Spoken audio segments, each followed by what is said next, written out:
ન્યૂજર્સીમાં practice કરતી એક ભારતીય મૂળની મહિલા ડોક્ટરે શૈતાનને પણ શરમાવે તેવું કૃત્ય કર્યું છે, જેમાં તેને ગુનેગાર ઠેરવી ન માત્ર 2.5 વર્ષની સજા ફટકારવામાં આવી છે, પરંતુ સાથે જ હવે તેનું લાયસન્સ પણ કાયમ માટે કેન્સલ કરી દેવાયું છે. અમેરિકામાં રહેતી ડોક્ટર હર્ષા સાહની નામની આ પંજાબી મહિલાએ ઇન્ડિયાથી બે મહિલાને પોતાને ત્યાં કામ કરવા માટે બોલાવી હતી. જોકે યુએસમાં ઇલીગલી રહેતી આ બંને મહિલાને ગુલામની જેમ રાખતી ડોક્ટર હર્ષા સાહની તેમની પાસેથી સવારે 7 વાગ્યાથી લઈને રાત્રે 10 વાગ્યા સુધી એટલે કે રોજના 15 કલાક કામ કરાવતી હતી અને તેના બદલામાં ઇન્ડિયામાં રહેતી તેમની ફેમિલીને મહિને માંડ $240 થી $600 જ મોકલવામાં આવતા હતા અને આ બંને મહિલાઓના હાથમાં એક પૈસો પણ નહોતો આવતો. હર્ષા સાહનીનું એક ક્લિનિક કોલોનિયામાં ચાલતું હતું, જે હવે બંધ થઈ ચૂક્યું છે. ક્લિન્ટન ફોલ્સમાં રહેતી હર્ષાની આ બંને નોકરાણી તેની સાથે જ રહેતી હતી, પરંતુ તે બંને ઇલીગલ હોવાની સાથે ઇંગ્લિશ જાણતી ના હોવાથી હર્ષા તેમને કાયમ ડરાવી ધમકાવીને રાખતી હતી. આ બંને મહિલાના દિમાગમાં હર્ષાએ એવું ઠસાવી રાખ્યું હતું કે તેમણે ક્યારેય પણ કોઈને ફરિયાદ કરવાની કોશિશ કરી તો બંનેને ડિપોર્ટ કરી દેવામાં આવશે. તેમની તબિયત સારી ના હોય તો પણ બંનેને કામ કરવાની ફરજ પાડવામાં આવતી હતી અને તેમને મેડિકલ ટ્રીટમેન્ટ પણ ઉપલબ્ધ નહોતી કરાવાતી. ઘરનું બધું જ કામ કરાવવાની સાથે આ બંને મહિલા પાસેથી હર્ષા પોતાનું ક્લિનિક પણ અવારનવાર સાફ કરાવતી હતી.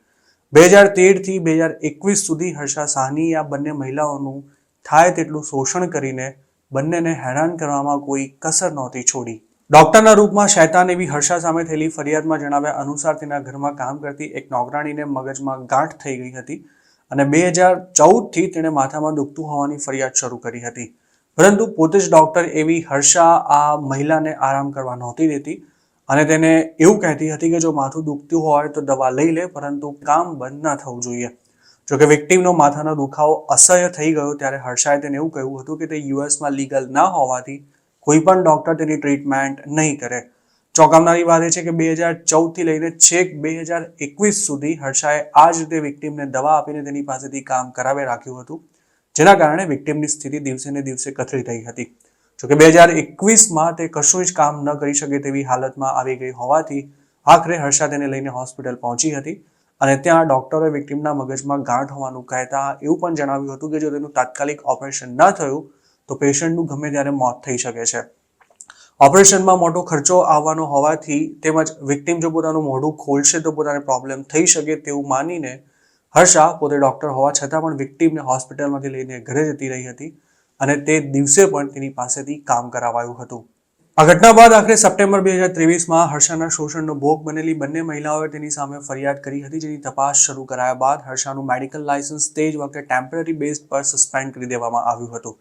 ફેબ્રુઆરી 2024માં ડોક્ટર હર્ષાએ એલિયન હાર્બરિંગ તેમજ ખોટા ટેક્સ રિટર્ન ફાઇલ કરવાનો ગુનો કબૂલી લીધા બાદ ઓક્ટોબર 2024માં ફેડરલ કોર્ટ દ્વારા તેને 27 મહિનાની જેલની સજા ફટકારવામાં આવી હતી, પરંતુ હજુ સુધી આ સજાનો અમલ શરૂ નથી થયો.